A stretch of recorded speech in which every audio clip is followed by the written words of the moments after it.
Welcome back to Beena's learning class. 8ാം ക്ലാസ്സിലെ കെമിസ്ട്രിയുടെ 4ാമത്തെ ചാപ്റ്റർ നിങ്ങളെ ആസിഡുകൾ, ബേസുകൾ, ലവണങ്ങൾ. ആ ചാപ്റ്ററിൻ്റെ ഫുൾ നോട്ടുകളും ഇംഗ്ലീഷിലും മലയാളത്തിലും നമ്മുടെ ചാനലിൽ കിടപ്പുണ്ട്. കണ്ടോ, ഇത് കാണുമ്പോൾ തന്നെ നിങ്ങൾക്കറിയാം എല്ലാം, അതായത് എക്സ്പെരിമെൻ്റ് ഉൾപ്പെടെ എല്ലാ ക്വസ്റ്റ്യൻ്റെ ആൻസർ. ടെസ്റ്റിനകത്തിൽ കുറേ ക്വസ്റ്റ്യനുകൾ അത് ഉണ്ടോ ഇല്ലയോ, അങ്ങനെയാണോ ഇങ്ങനെയാണോ എന്നൊക്കെയുള്ള ചോദ്യം ഉണ്ടല്ലോ.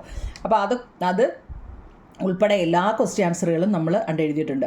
പ്രോപ്പർട്ടീസ് ഓഫ് ആസിഡ് കാണാൻ പറ്റുന്നുണ്ടല്ലോ. ഇത് ഇംഗ്ലീഷും മലയാളത്തിലുണ്ട്. ഇത് കാണുമ്പോൾ നിങ്ങൾക്ക് അഥവാ മനസ്സിലാവുന്നില്ല എന്നുണ്ടെങ്കിൽ നമ്മുടെ ചാനലിൽ എല്ലാ ഫിസിക്സിൻ്റെയും കെമിസ്ട്രിയുടെയും ബയോളജിയുടെയും മാത്സിൻ്റെയും ഒക്കെ നോട്ട് കിടപ്പുണ്ട് കേട്ടോ.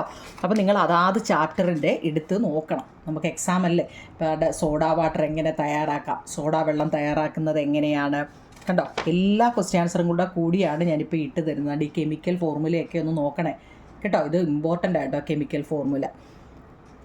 കണ്ടേ, ആ ബേസുകളെക്കുറിച്ചാണ്. ആസിഡുകളും ബേസുകളും സാൾട്ടുമാണ് നമുക്ക് പഠിക്കാനുള്ളത്. കണ്ടോ,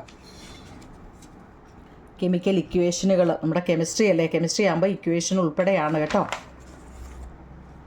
ആൽക്കലീസ് എന്നാൽ എന്താണ്, ആൽക്കലികൾ, അതിൻ്റെ എല്ലാത്തിൻ്റെ ഈ കെമിക്കൽ ഫോർമുല, രാസനാമം, കെമിക്കൽ ഫോർമുല അറിയണം കേട്ടോ.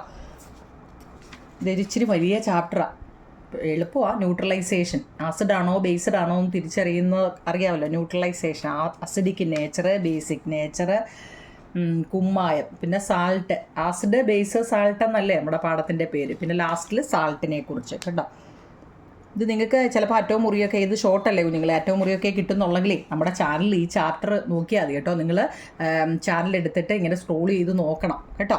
അപ്പം നമ്മുടെ ഈ ചാനൽ പേര് കിടപ്പുണ്ട്, ആസിഡ് ബേസ് എത്രയേ ഉള്ളൂ. അപ്പോൾ അത് വൃത്തിയായിട്ട് എഴുതി പഠിക്കണം കേട്ടോ. ഓക്കെ കുഞ്ഞുങ്ങളെ, താങ്ക്